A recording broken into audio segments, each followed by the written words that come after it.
So here's a scenario that may feel familiar to you.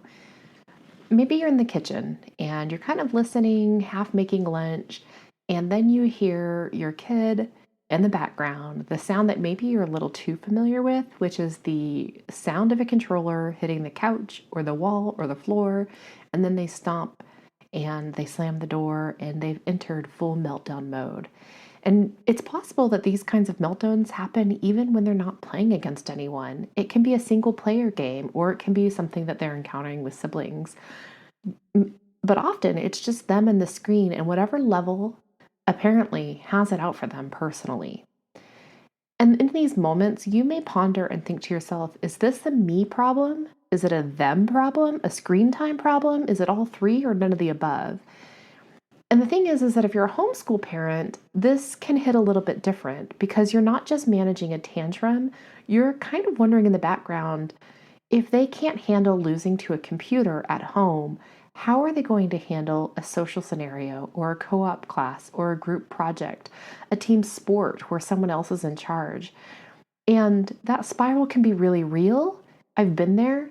And it can cause you to hesitate to put them into things that may be good for them in the long run. So today we're going to talk about what's going on in the brain, not just their behavior, and maybe some ideas about what you can do about it step by step. Welcome to Continuing Education, a podcast for homeschooling families with actually useful information.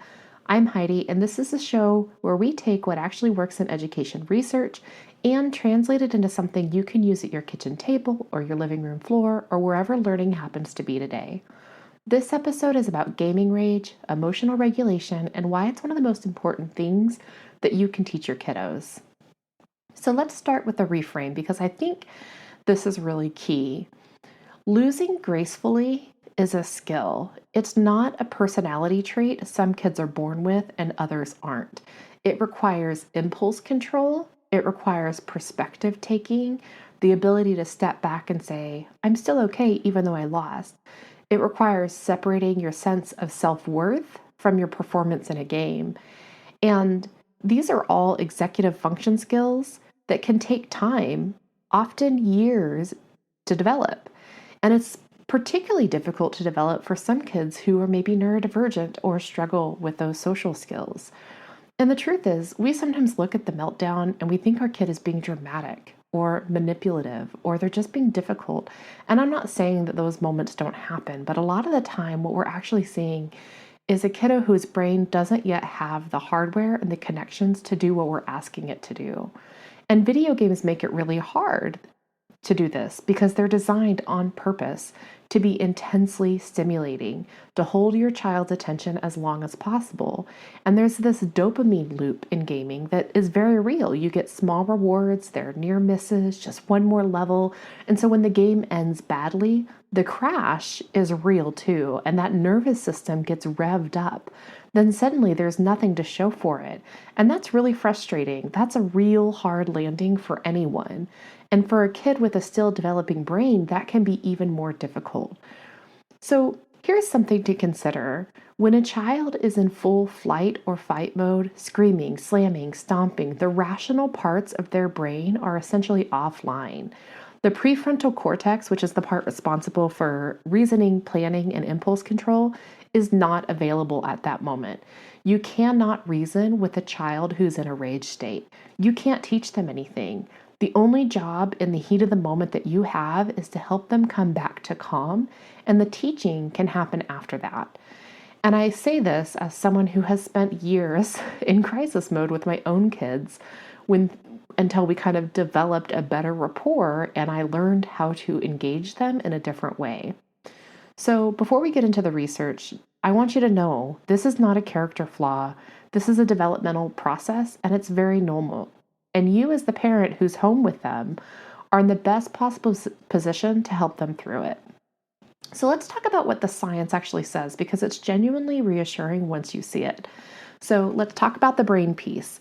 The prefrontal cortex, which is the region responsible, as we mentioned, for impulse control, planning, and decision-making, is the last part of the brain to fully develop. You may have heard that this prefrontal cortex actually doesn't develop until well into early adulthood.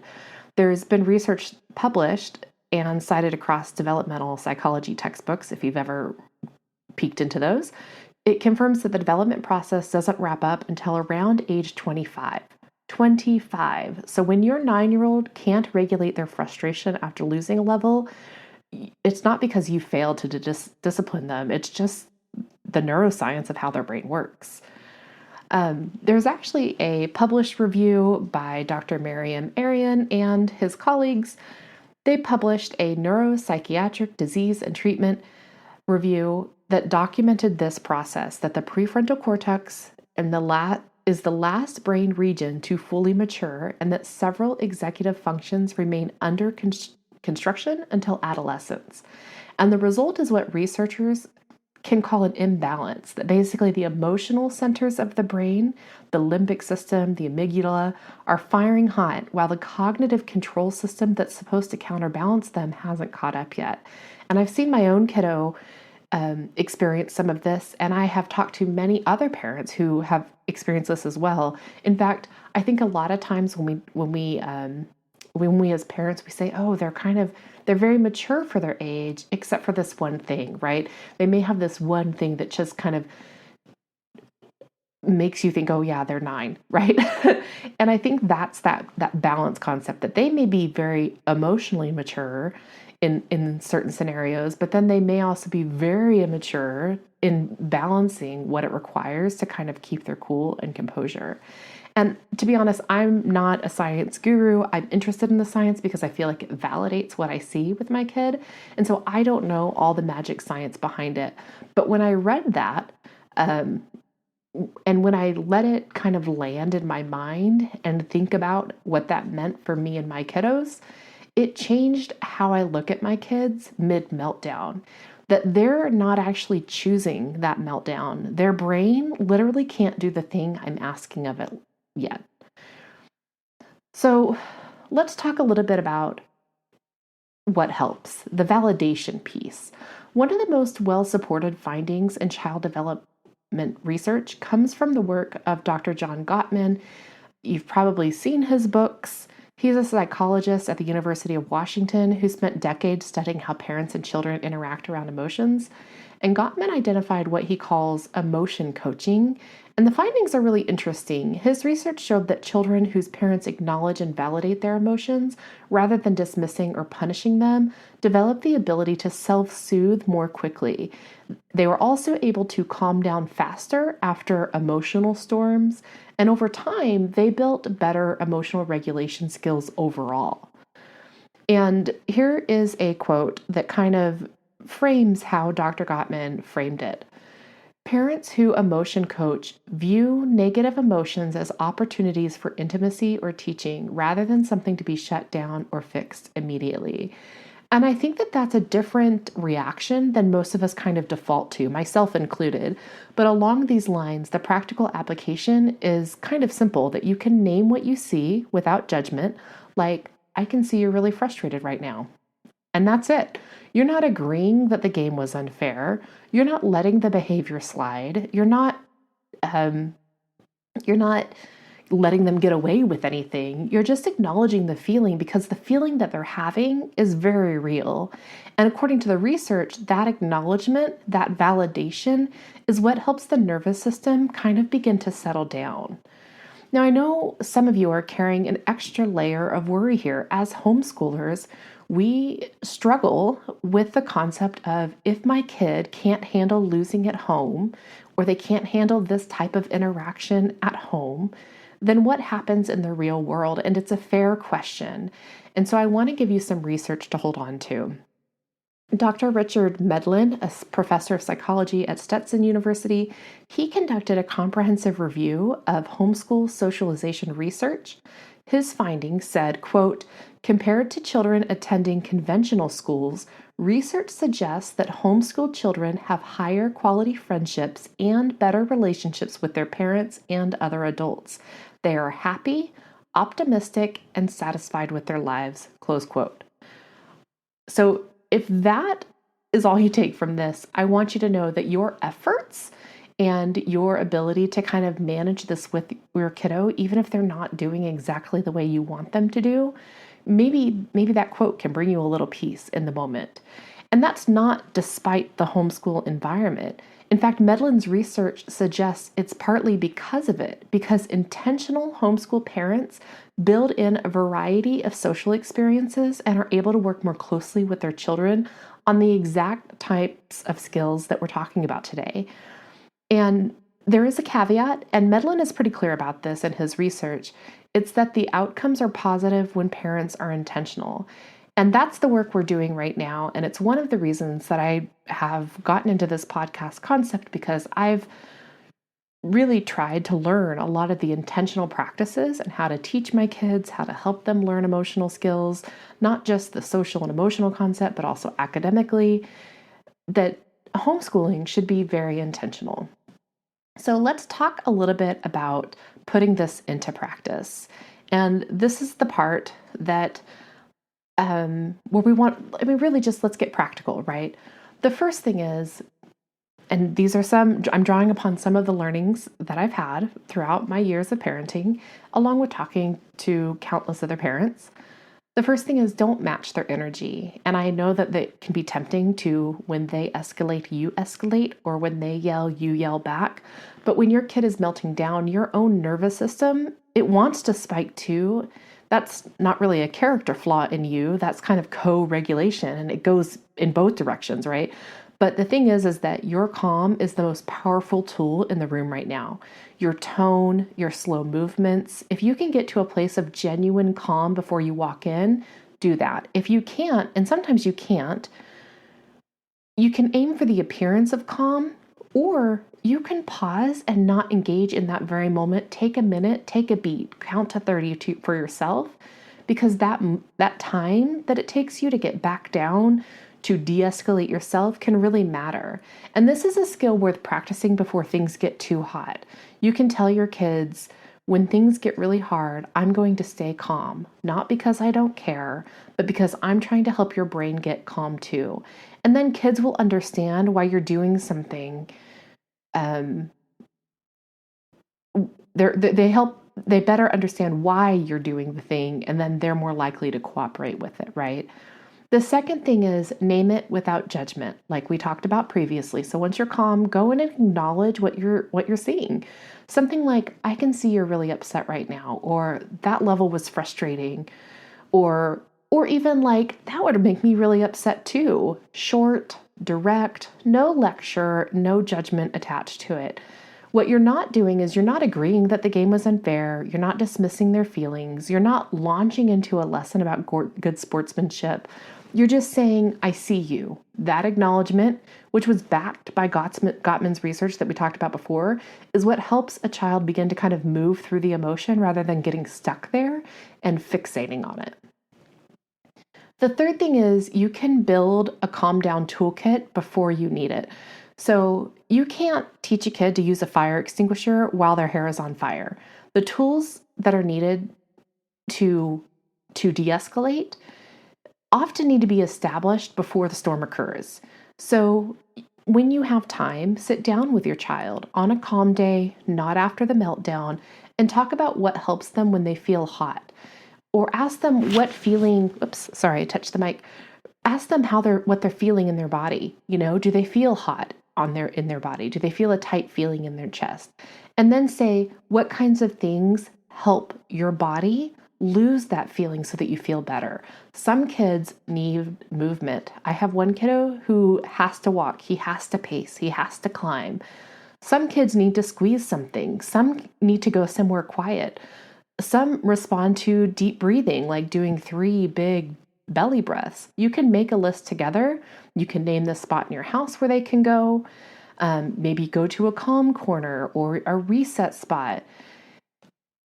To keep it real, we've tried several things throughout the years that worked for our kiddo. As I mentioned, one kiddo likes to go outside, just outside, no agenda, just walking around. Your toolkit is going to look different from mine, and that's fine. And your toolkit may differ based on the scenario that you're in. The point is that you build it together ahead of time, and it's actually available in the moment.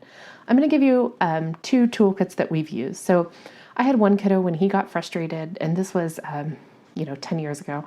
that he just really wanted to destroy things. And so he would go to his room and just rip things off the wall. And it was really frustrating because those things cost money, something we did not have a lot of.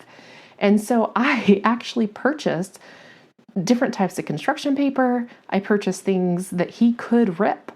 And that was what he would do, is that he would go and rip the pages and pull them apart. Now, there are some times in those scenarios that a scenario will happen where you have not pre-planned the moment and you don't know what else to do. I'll give you another scenario for that. My sister and I were flying back with my two kiddos. I had a probably pre-K-er, and we got on the plane, and he observed that the plane did not have, I'm trying to remember exactly, did not have winglets, which is where the tip of the plane goes up. There's like little on the wings, there's like a little mini wing that kind of flips up. He wanted to fly on a plane that had winglets. And so he was mad. And when I say mad, I mean he was in total meltdown mode. As we got on the plane, he was screaming. And I don't know if you know this or not, but they kick you off if you can't calm down and if your kid can't buckle their seatbelt. And my kid did not want to buckle his seatbelt. He was screaming. He was pushing his body up so that I couldn't put the seatbelt on him. And I can't even tell you the immense amount of pressure and heat I felt in my own body. But I knew that there was one thing that I needed to do, which is to remain calm, to remain safe, and to find a way to allow my kid to have an outlet that allowed us to stay on the plane and get home. So I forcefully put his seatbelt on, and then I held my hand on top of his lap, and I said, I know that you're mad, and I know that you physically need to release it. Punch my hand. And he sat there for several minutes, and he hit my hand. But what happened was he calmed down, and we realized it was going to be okay, and the flight was able to go on. Nobody asked us to get off. That was a very frustrating moment. It was something I had not anticipated, and it was a toolkit that I did not have prepared because I did not imagine in a million years that my kid would be mad that the plane wasn't the plane that he wanted to fly on. So you may have to your toolkit may have to be flexible and creative to match the moment. I knew that my kid was a physical person. We were in a scenario that he could not run and climb, which are the things he normally did to release his frustration. And so I gave him an outlet, which was my hand, totally safe, totally okay. He's a child, he's not hurting me, that allowed him to kind of get that out. And I will tell you that now we're 10 years on and he doesn't hit people. It's not like I taught him that that's okay. But that was a strategy in the moment that I had to pull from the toolkit that I didn't even know existed in order to get us through a scenario that felt really overwhelming at the time. The fourth thing is consequences stay consistent, but they stay separate from the moment of rage. So if you have an established rule, and like meltdown means the game goes off for the rest of the day, for example, follow through on that. So after you've kind of calmed things down calmly without negotiation, you can follow through on that, because consistency is what makes those consequences actually work, not necessarily the severity of the consequence. What doesn't work is taking the controller away in anger in the middle of the storm, and not because it's wrong, but because it just teaches the wrong lesson. Your child learns that big feelings equal big punishments, not that they need to build skills to handle those feelings. Clearly, this only works if the rule exists before the incident. So I encourage you to not set rules mid-game. If you haven't yet set that expectation, that's step one. And for a lot of kids, especially if they're the kind of kiddo who likes to be in charge, those kinds of consequences are best when discussed with your kid ahead of time. So something that we like to do is we like to have our family meetings once a week, and we would say something like, hey, I've noticed that we get really frustrated when games don't go our way, and you throw the controller. The controller is kind of pricey, and if you throw it and it breaks, we might not be able to get another one. So what can we do to help you, one, not get to that point, or two, if you do get to that point, what should the consequence be? And we negotiate a consequence for that. If your kid likes to feel like they're in control, even if they're little, then this often will allow them to feel like they're in control while still allowing a consequence to occur. The fifth thing is that the conversation after the storm, so after things calm down, is the most important part. And a lot of parents kind of skip this, which I get, because by the time everyone is calm, you just want to move on. But this window of time that once emotions have settled, maybe 30 minutes later, maybe a few hours, this is where actual learning can happen and allow them to kind of apply the things that they've learned and talk through it and revisit it in a calmer way. So you can go back to what happened with curiosity, not in an accusatory way. You could try something like, what were you feeling when you lost that level? Where did you feel that in your body? What do you think might have helped? And those aren't soft questions. They're actually serious and hard work. They're building kind of an emotional vocabulary to describe that. They're building self-awareness and, how did I feel that in my body? Why did I feel like I needed to throw the controller? They're building skills that will eventually let them lose a board game with a friend or get a grade they weren't expecting or get cut from a team, and they can handle it without falling apart. And that's really the point, right? The debrief is the lesson. It's not the punishment. You don't need to lecture. There can be just kind of a quiet, calm conversation that occurs after where you brainstorm ideas. And then once you have that conversation, you can maybe even write it down. Maybe there's something on your wall where you kind of give them things to do. Kids may not return to it frequently on their own, but you could say, hey, you're feeling hot right now. Would one of these suggestions help? And point to the things that they have brainstormed, they have come up with in prior moments that may help guide their actions going forward. The truth is that long-term fix for gaming rage isn't really about gaming at all. It's about raising your kiddo with stronger emotional regulation across the board. And that happens in all the everyday stuff. There's physical play where you let the body kind of discharge and get rid of stress. You can get them outside, and I mean really outside, not just in the backyard on a different screen, but creative activity where there's no right or wrong answer, things like art, music, building, cooking. These are things that have low-stake failure experiences, and it lets them try things they're not good at yet. Let them lose at card games with you on purpose and practice the moment before it matters in the real world. Theater games or improv are also really great here. There's a lot of cities that actually have improv classes for families or for kids. And there are also some theater opportunities that happen in co-op or hybrid types of school scenarios. So that might be something that you could look into as well.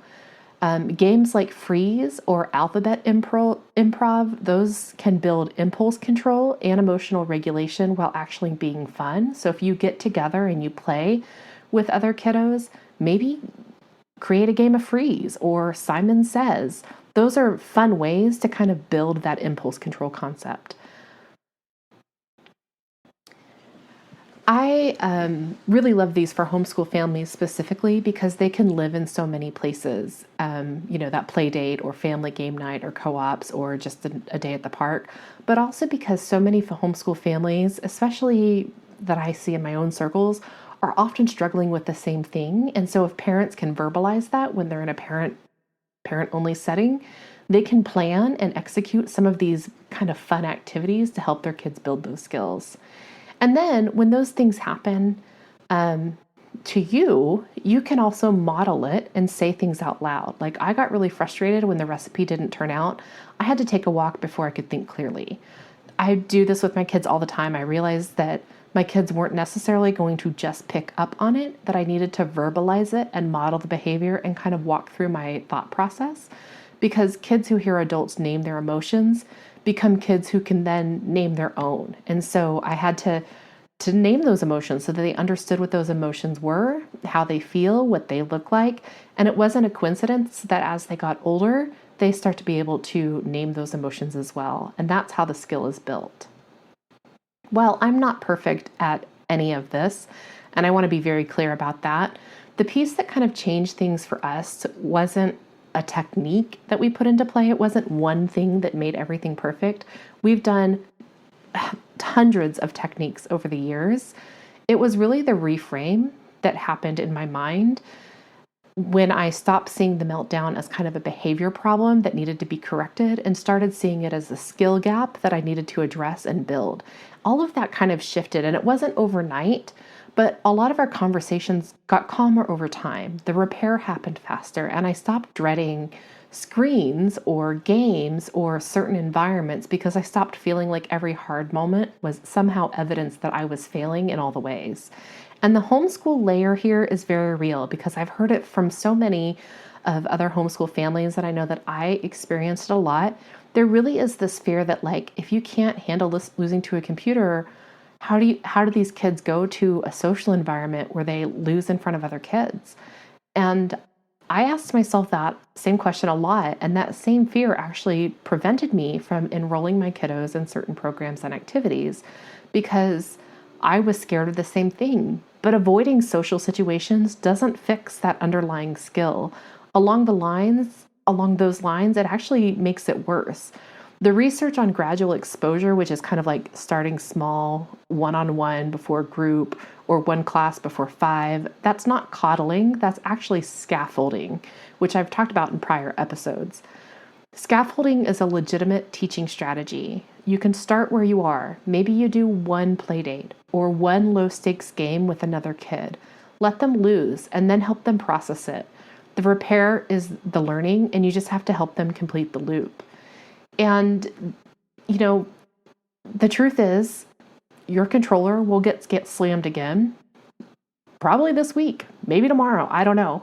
But every time you stay calm and you don't just fear the reaction and therefore walk around on eggshells because you're so scared of what might tip them off, every time you help them name what happened, every time you choose the conversation over the punishment, you are building the skill. It may be slow, it may be fast, your kid may not get it for, weeks or months or years, but I promise you that at some point they'll get it. Well, I guess I shouldn't say promise. You may need to enroll your kiddos in therapy. That's okay too.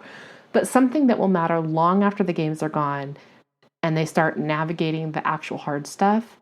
And that's not small. That really is such an important skill that you will be teaching them that is even more crucial as homeschool families because they don't have that natural social environment where they're kind of bristling against the group.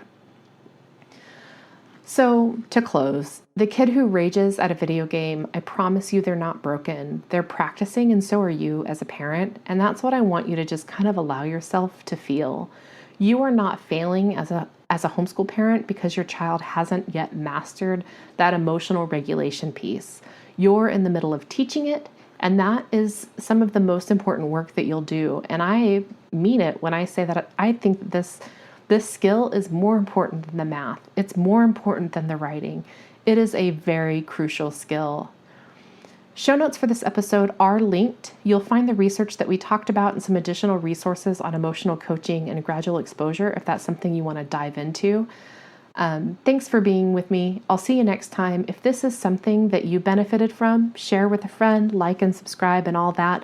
Follow us on Substack, where we can be found at homeschoolce.substack.com. Sometimes I post just blog articles or just, writings as opposed to a podcast. So that would be the best place to find updates on all the things. Thanks so much for being here. I'll chat next time.